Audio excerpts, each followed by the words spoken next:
Hello everyone, welcome to सीख study smartly. मैं हूं बलजिंदर सिंह, आपका एक बार फिर से मेरे यूट्यूब चैनल पर स्वागत करता हूं। डियर फ्रेंड्स, आज का जो हमारा टॉपिक है इंटरनेशनल सोलर अलायंस है, जो कि पेपर 1 की 9th unit people development and environment का एक टॉपिक है। बहुत ही इंपॉर्टेंट टॉपिक है, वेरी वेरी इंपॉर्टेंट टॉपिक है, जो कि एग्जाम के अंदर इससे क्वेश्चन आते ही आते हैं।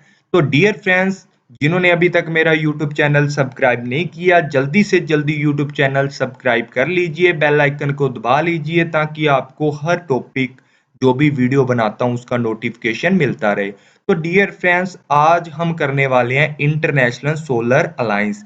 इसको शॉर्ट फॉर्म में बोल देते हैं ISA। इसकी शॉर्ट फॉर्म भी याद रखनी है, क्योंकि पेपर के अंदर पूछ सकते हैं। तो ISA होता है इंटरनेशनल सोलर अलायंस। इसके द्वारा इनिशिएटिव किया गया था, प्राइम मिनिस्टर नरेंद्र मोदी जी के द्वारा इसको क्या किया गया था, प्रपोजल रखा गया था, इनिशिएटिव किया गया था। कहां पर किया गया था?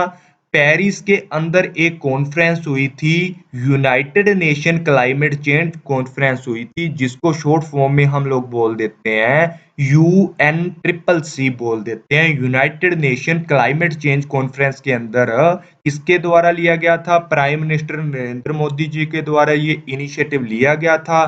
किसके साथ मिलकर लिया गया था? वहां पर आए हुए थे फ्रांस के प्रेसिडेंट, ठीक है, जिनके साथ क्या किया गया था, मिलकर ये इनिशिएटिव लिया गया था। कब लिया गया था? 30 नवंबर 2015 को ये इनिशिएटिव लिया गया था। तो दोबारा से रिपीट कर लेते हैं कि इंटरनेशनल सोलर अलायंस था, इसका इनिशिएटिव लिया गया था प्राइम मिनिस्टर नरेंद्र मोदी जी के द्वारा।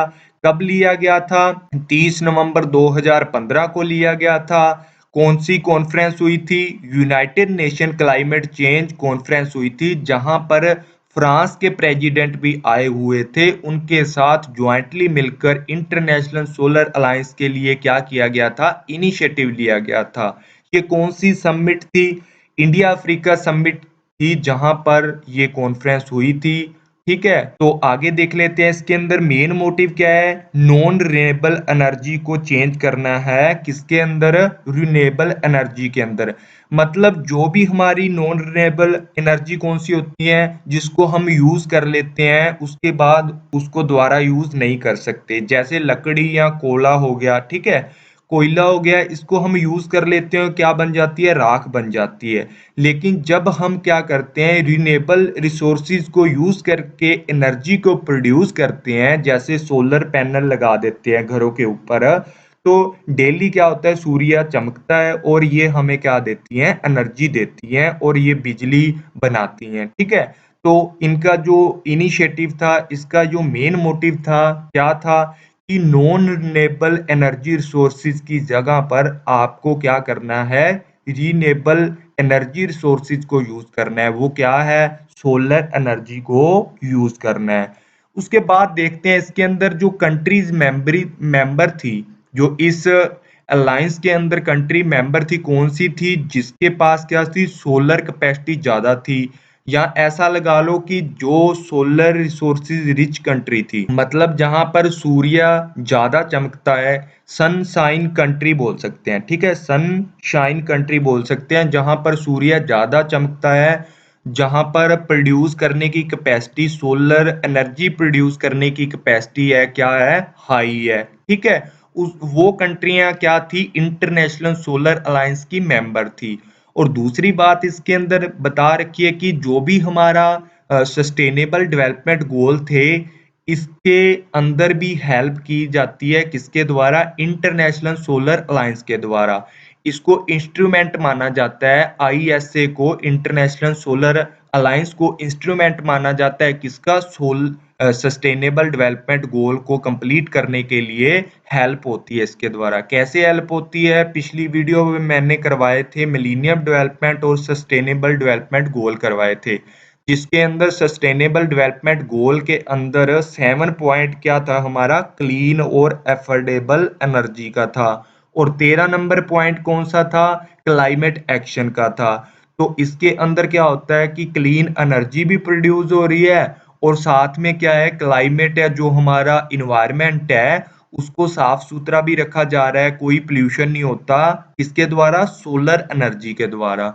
उसके बाद जो इनिशिएटिव लिया गया था प्राइम मिनिस्टर नरेंद्र मोदी जी के द्वारा 2015 में नवंबर में, वो कहाँ लिया गया था? अपनी स्पीच कहाँ दी थी नरेंद्र मोदी जी ने? वेबली स्टेडियम के अंदर, ठीक है। यहाँ पर क्या किया था? स्पीच दी थी उन्होंने। उसके बाद प्राइम मिनिस्टर नरेंद्र मोदी जी बोलते हैं कि जो सूर्य है वो बहुत सारी एनर्जी देता है सभी सोर्सेज के लिए, ठीक है।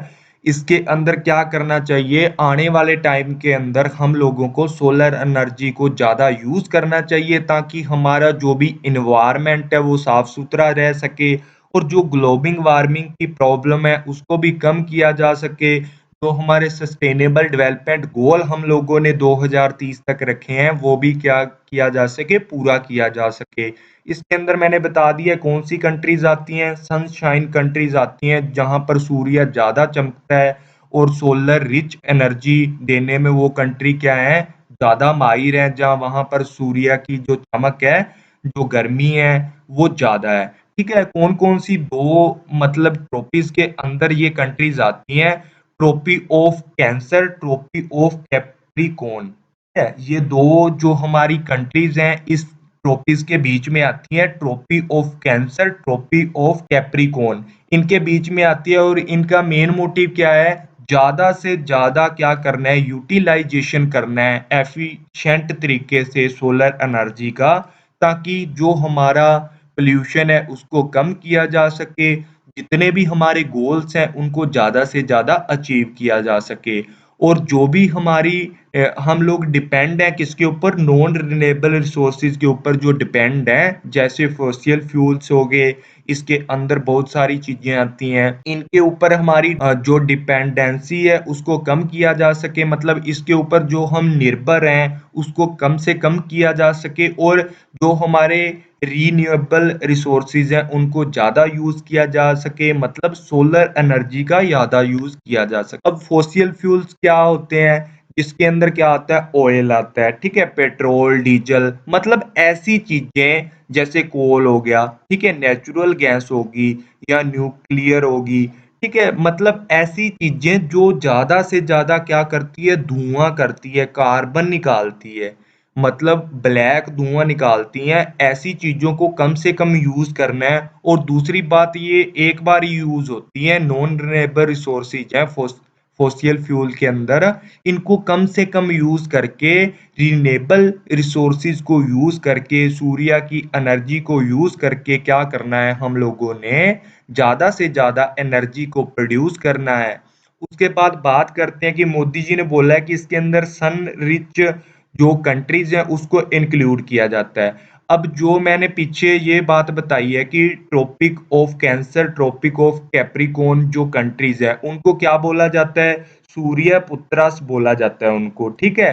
सन्स ऑफ सन बोला जाता है उनको, जिनके पास अबंडेंटली नेचुरली रिसोर्सेज होते हैं। ऐसी कंट्रियां इसके अंदर इंक्लूड की जाती हैं जो किसके बिटवीन आती हैं?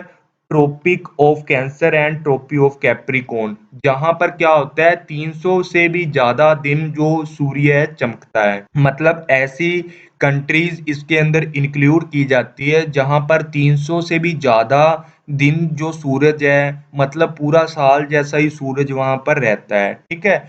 उसके बाद वहां पर क्या होती है? रिचली नेचुरल रिसोर्सेज होते हैं, मतलब सोलर एनर्जी को प्रोड्यूस करने की जो कैपेसिटी है वो बहुत ज्यादा होती है वहां पर। इस जो प्रोजेक्ट को है यूज किया जाएगा।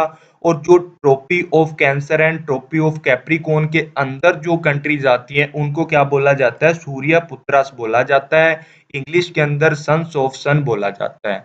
उसके बाद बात करते हैं कि Tropic of Cancer and Tropic of Capricorn, जो ये रेड वाली लाइन है ना, ये वाली, इसके अंदर अंदर जो भी कंट्रीज आती है ना उसको बोल देते हैं Tropic of Cancer, Tropic of Capricorn. मतलब ये हमारा इंडिया है, हमारा इंडिया आधा आता है किसके अंदर? Tropic of Cancer and Capricorn के बीच में। और ये सारी कंट्री है ना जितनी भी, ये सारी कौन सी हैं? सोलर रिच कंट्री हैं। इनके ऊपर ही क्या लगाया गया है? जो इंटरनेशनल सोलर अलायंस का प्रोजेक्ट है, इनके ऊपर ही क्या किया गया है? लगाया गया है पूरे वर्ल्ड लेवल के ऊपर। उसके बाद बात करते हैं जो भी हमारा ये इंटरनेशनल सोलर अलायंस था, इसके लिए जो सिग्नेचर हुए थे वो कहाँ हुए थे, जो इसके फ्रेमवर्क या एग्रीमेंट थे वो कहाँ हुए थे, माराकेश एंड मोरक्को के अंदर। जो इसके सिग्नेचर हुए थे कब हुए थे, नवंबर 2016 के अंदर, जहां पर 122 कंट्रीज ने क्या किया था, ज्वाइन किया था। मतलब ऐसा लगा लो कि इंटरनेशनल सोलर अलायंस के अंदर 122 जो कंट्रीज हैं वो इंक्लूड हैं, और इसका फ्रेमवर्क एग्रीमेंट सिग्नेचर कहां पर हुआ था, माराकेश मोरक्को के अंदर हुआ था 2016 नवंबर को। उसके बाद इसके हेडक्वार्टर्स की बात करते हैं तो दो जनवरी 2016 के अंदर नरेंद्र मोदी जी ने क्या किया था, इनिशिएटिव लिया था। कब लिया था, 2015 के अंदर 30 नवंबर को। तो उसके ऑफिस को बनाने के लिए, हेड ऑफिस बनाने के लिए फ्रांस के प्रेसिडेंट के साथ, जिसका नाम क्या था, फ्रांसिस्को होलैंड के साथ ज्वाइंटली मिलकर इन्होंने क्या किया था, इनिशिएटिव लिया था।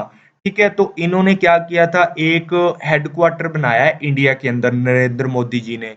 तो वो उसका नाम क्या है, national institute of solar energy. उसका नाम क्या है हेडक्वार्टर का, national institute of solar energy. ये कहाँ पर है, ग्वाल पहाड़ी गुरुग्राम इंडिया के अंदर है। ठीक है, हमारी इंडिया के अंदर कहाँ पर है, गुरुग्राम के अंदर है, ग्वाल पहाड़ी के अंदर, जिसका शॉर्ट फॉर्म है NIS। तो नरेंद्र मोदी जी ने क्या किया था, इसके लिए 5 एकड़ जो लैंड थी इसको क्या की थी, डेडिकेट की थी सोलर जो हमारा एनर्जी का प्लांट लगाने के लिए। National institute of solar energy के लिए 5 एकड़ जो क्या की थी, डेडिकेट की थी। और साथ में इन्होंने कंट्रीब्यूट किया था 1.7 जो बिलियन रुपीज हैं, किसके लिए दिए गए थे, NISE के लिए, जो हमारा हेडक्वार्टर बनाया गया था कहाँ पर, ग्वाल पहाड़ी गुरुग्राम के अंदर।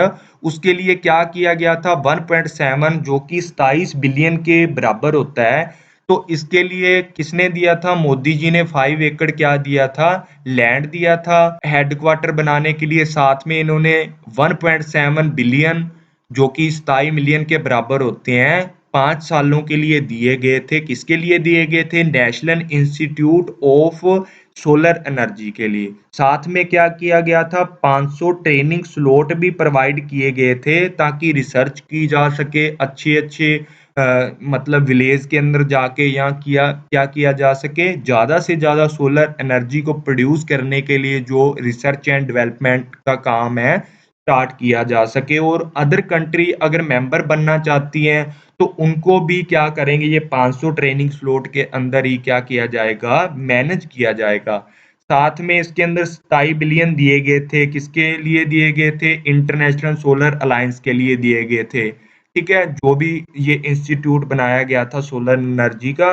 और ये कौन से 5 सालों के लिए था, 2016 से लेकर 21 तक, ये 16-17 से लेकर 20-21 तक दिए गए थे।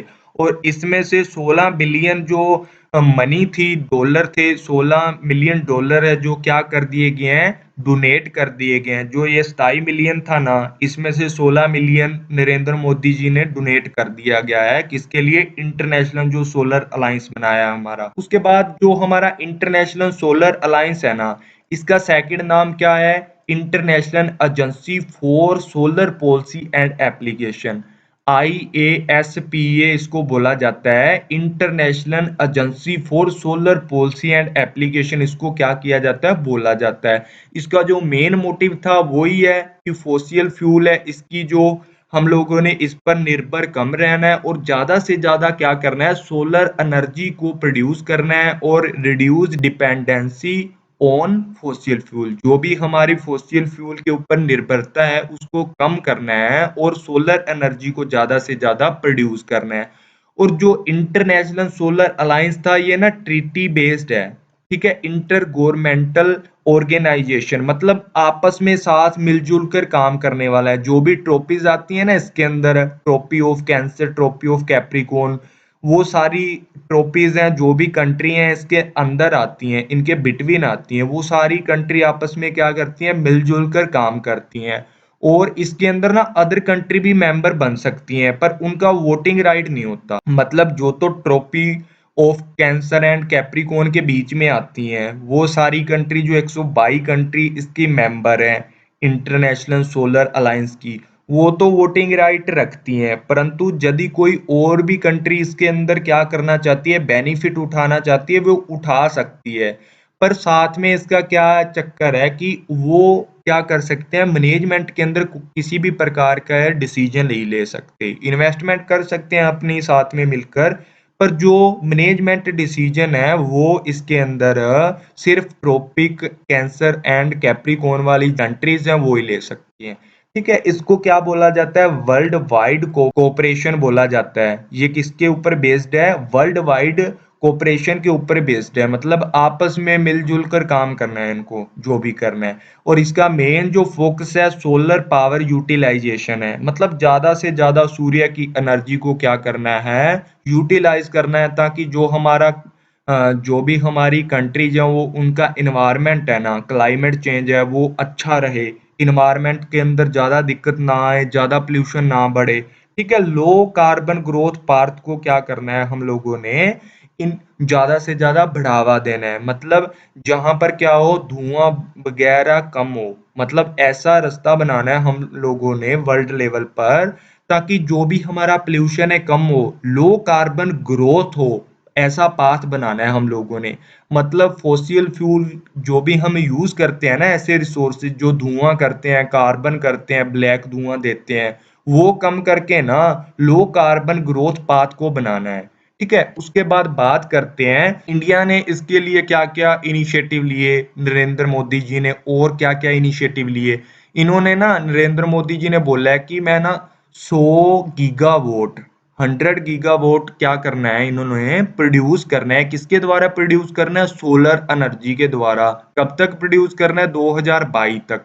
और इन्होंने बोला है हम लोगों ने सोलर एनर्जी से लेना है 2022 तक। और साथ में इन्होंने एक और चीज बोली है कि जैसे भी हमारे विलेज वगैरह हैं, जितने भी कम्युनिटीज हैं, जहां पर हम लोगों ने क्या करना है, ज्यादा से ज्यादा क्लीन एनर्जी का यूज करना है। और इन्होंने बोला है 33 से 35% विलेजेस के अंदर, मतलब जो विलेज एंड कम्युनिटीज है ना हमारे इंडिया के अंदर, वहां पर ना 33 से 35% जो क्लीन एनर्जी को क्या करना है, प्रोड्यूस करना है। किसके लिए, सोलर एनर्जी को यूज करना है इसके अंदर।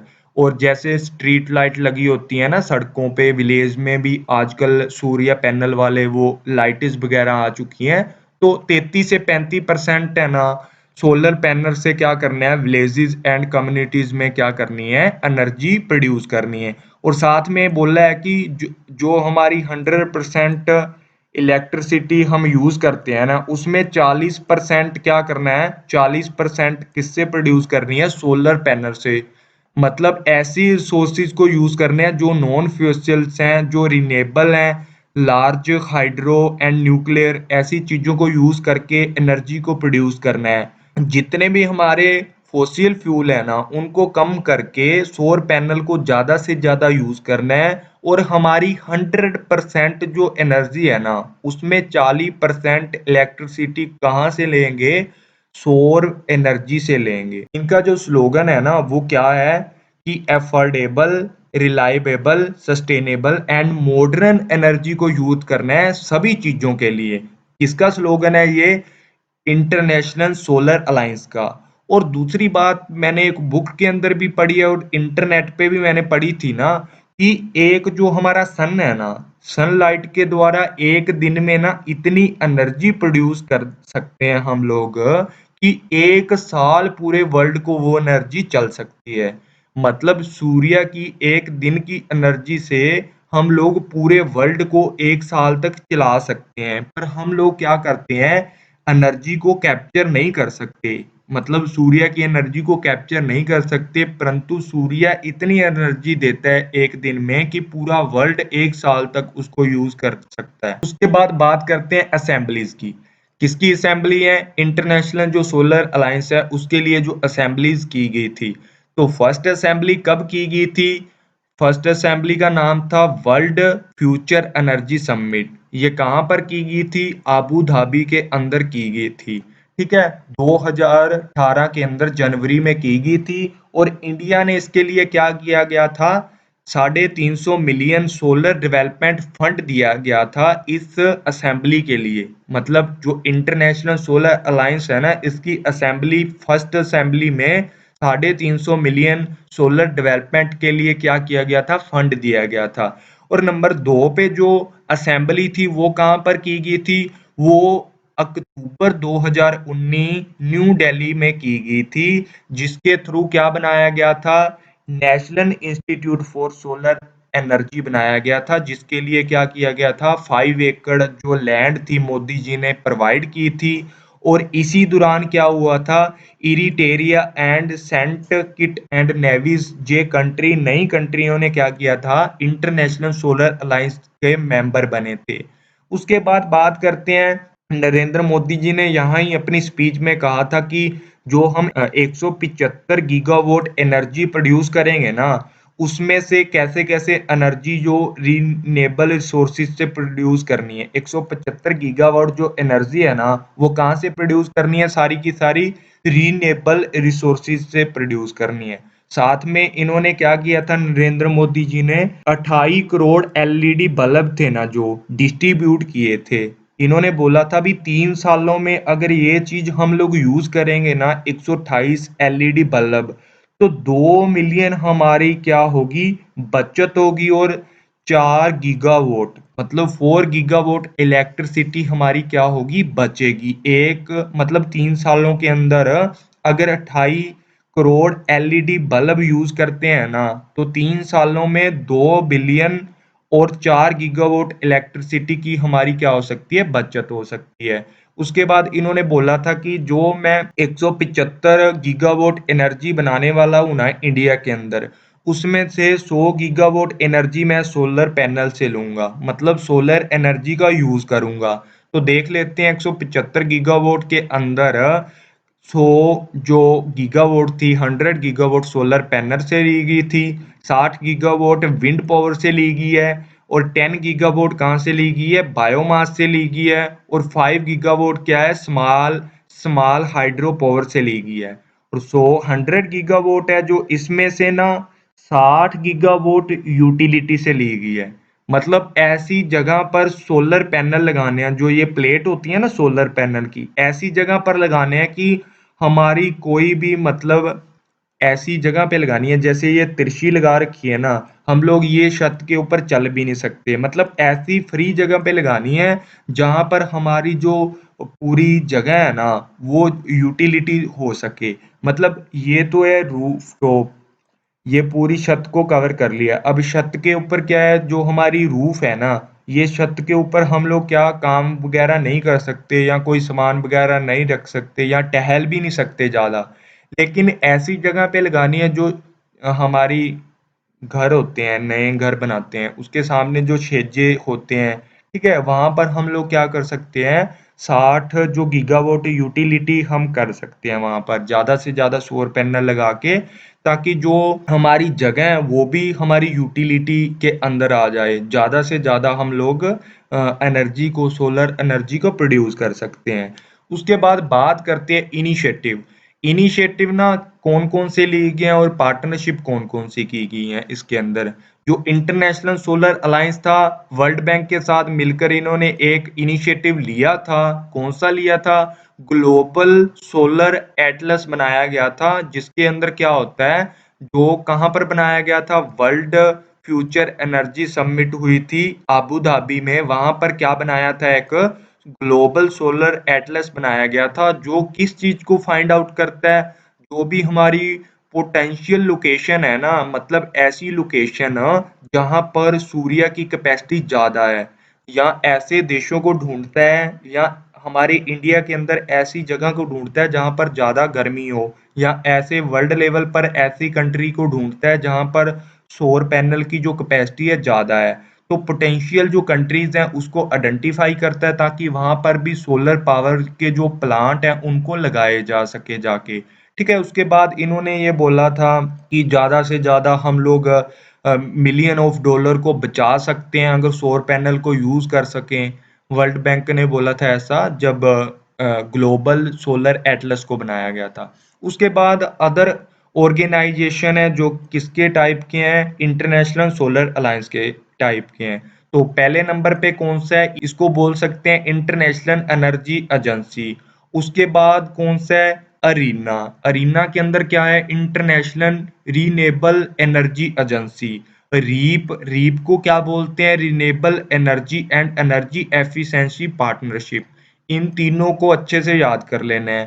साथ में हमारा ये कौन सा फुल फॉर्म बताया है यहाँ पर, national institution of solar agency, जो हमारी क्या है हेडक्वार्टर बनाया गया है गुरुग्राम ग्वाल पहाड़ी के अंदर। ये क्या उसकी फुल फॉर्म मैंने यहाँ पर प्रोवाइड की है। साथ में जो हम बोलते हैं किसको, इंटरनेशनल सोलर अलायंस की फुल फॉर्म है, इसको दूसरे नाम international agency for solar policy and application भी बोला जाता है। साथ में ये दो स्कीम है, आपको खुद सर्च करनी है गूगल से। कुसुम स्कीम एक, और दूसरी कौन सी है, सूर्य मित्रा स्कीम। ये दोनों आपको अच्छे से सर्च करनी है। ये भी रिलेटेड है किसके, इंडिया के अंदर रिलेटेड है, सोलर जो पावर है उससे रिलेटेड है। उसके बाद जो मैंने फुल फॉर्म है ना, इराना के अंदर 5 जो हमारे स्कीम और चलती हैं इसके अंडर जो काम करती हैं, international hydro association, international solar energy society, international जो जियोथर्मल एसोसिएशन है, ठीक है, वर्ल्ड विंड एनर्जी एसोसिएशन है, वर्ल्ड बायो एनर्जी एसोसिएशन है। ठीक है, ये सारी किसके अंदर आती हैं, इराना के अंदर आती हैं, इंटरनेशनल रीनेबल एनर्जी एजेंसी के अंदर। ये 5 की 5 जो हमारी टर्म है इंक्लूड है। इनका फुल फॉर्म भी आपको याद करनी है, ये पक्का एक ना एक क्वेश्चन आ सकता है यहाँ से भी।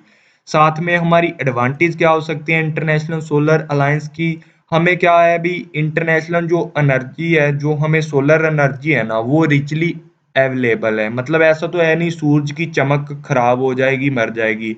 ये तो मतलब सदियों से ऐसे ही चलता आ रहा है। तो हम लोग क्या कर सकते हैं, इस पावर को ज्यादा से ज्यादा यूज कर सकते हैं। नंबर 2 पे आती है क्लीन एनर्जी और नो पोल्यूशन। जब हम लोग सोलर एनर्जी को प्रोड्यूस करते हैं ना, इससे ना तो कोई पोल्यूशन होता है, और साफ सुथरी एनर्जी हमें क्या होती है, मिलती है, जिससे क्या होता है, जो हमारे सस्टेनेबल डेवलपमेंट के गोल हैं वो भी सेटिस्फाई होते हैं। साथ में जो हमारा एनवायरनमेंट है वो भी क्लीन रहता है। उसके बाद इसको ना लगाने में एक बार खर्चा आता है, सोलर एनर्जी जो प्लांट है उसको लगाने में एक बार खर्चा आता है। इसकी मेंटेनेंस है बहुत ही ज़्यादा चीपेस्ट है, मतलब बहुत ही ज़्यादा कम इसकी देखभाल करने की ज़रूरत है। और सोलर पैनल लगाने से ना हमारे जो घर के जो इलेक्ट्रिसिटी के बिल हैं वो क्या हो जाएंगे, रिड्यूस हो जाएंगे। साथ में इसको कहाँ कहाँ यूज किया जाता है, हीटिंग, लाइटिंग एंड मोर, और भी बहुत सारे वर्क्स के अंदर इसको यूज किया जाता है। और इसका जो स्लोगन था मैंने एक बार फिर से डाल दिया, ensure access to affordable, reliable, sustainable and modern energy for all. मतलब सभी वर्क के लिए affordable, reliable and sustainable and modern energy को यूज किया जाता है किसके अंदर, इंटरनेशनल सोलर अलायंस के अंदर। तो डियर फ्रेंड्स आज के लिए इतना ही था। Thank you all friends, I hope कि आपको ये वीडियो पसंद आई होगी। लाइक शेयर कमेंट करना मत भूलिए। थैंक यू ऑल फ्रेंड्स, मिलते हैं अगली वीडियो के अंदर।